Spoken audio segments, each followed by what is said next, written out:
In the last decade, the Indian banking sector underwent a massive systemic purge of its legacy bad debt.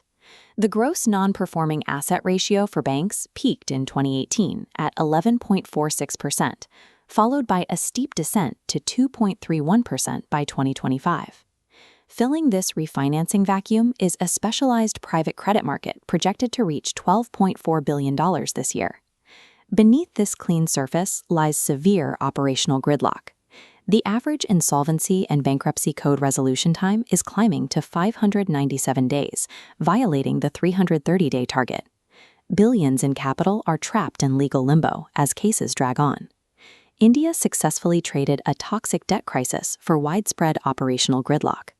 The current manual restructuring apparatus is structurally incapable of handling high-volume credit stress.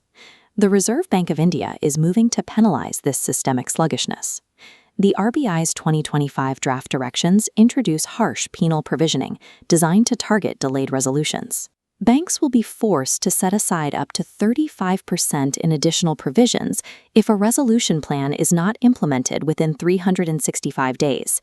These strict cooling periods and continuous monitoring mandates mathematically overwhelm traditional, manual loan restructuring departments that rely on spreadsheets and human analysts. Without immediate technological automation, banks will bleed Tier 1 capital simply because they cannot process cases fast enough to meet regulatory deadlines. This restructuring gridlock is most devastating in India's micro, small, and medium enterprises sector, which currently faces an estimated credit gap of $300 billion. The sector suffers from a massive information asymmetry.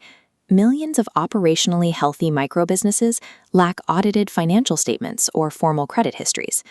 The trade receivables discounting system was built to solve this exact liquidity stress, but it stalled out against a specific regulatory bottleneck, the rating rule. Financiers on these platforms typically require buyers to hold an investment-grade rating before they will discount an invoice.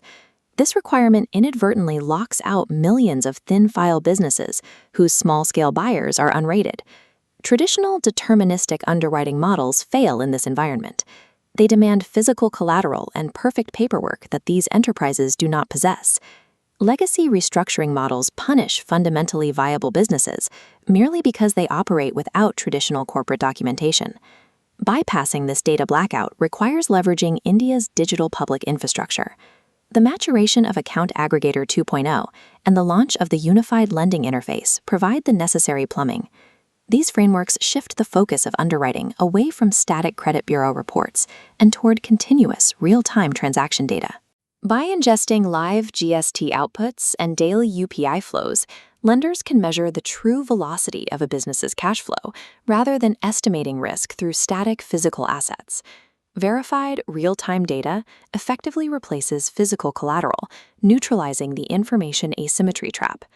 To process this fire hose of real-time data, banks are deploying AI-driven eligibility engines to replace the fragmented human API that previously held operations together. This architecture shifts credit modeling to deep learning structures. Using gradient boosting, it evaluates over 10,000 variables simultaneously, combining numerical cash flows with unstructured behavioral signals. This processing pushes predictive accuracy to an AUROC value of 0.870, identifying nuanced profiles that traditional models miss. Operationally, this processing power causes the turnaround time for restructuring approvals to plummet from 15 business days to under 2 minutes. Agentic AI provides the processing density required to manage loan restructuring at scale, replacing subjective human judgment with high-velocity risk assessments. The true power of the eligibility engine lies in continuous portfolio monitoring, moving lenders away from point-in-time crisis triage. Early warning signals are triggered dynamically. If account analytics detect a borrower's income shifting from stable corporate salary markers to erratic freelance or gig work inflows, the system flags the risk immediately. Instead of waiting for a missed payment, the AI autonomously generates proactive, personalized restructuring offers 30 days before a default can materialize.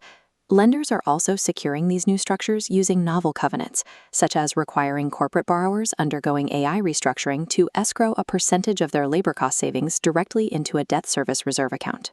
The eligibility engine operates as a proactive immune system, neutralizing defaults before they ever reach the NPA ledger. Agentic AI handles routine delinquencies and straightforward arrangements, shifting human intervention toward complex hardship cases and substantial settlement negotiations. Human specialists are now freed to focus on complex, multi-lender corporate gridlocks and sensitive negotiations that require empathy and contextual nuance. As this chart on restructuring challenges shows, the biggest obstacle in corporate debt resolution is the indecisiveness of banks and creditors, cited in 37% of cases, not a lack of data. By providing a data-driven reference point for resolution plans, AI models reduce the room for the creditor disagreements that typically stall the restructuring process.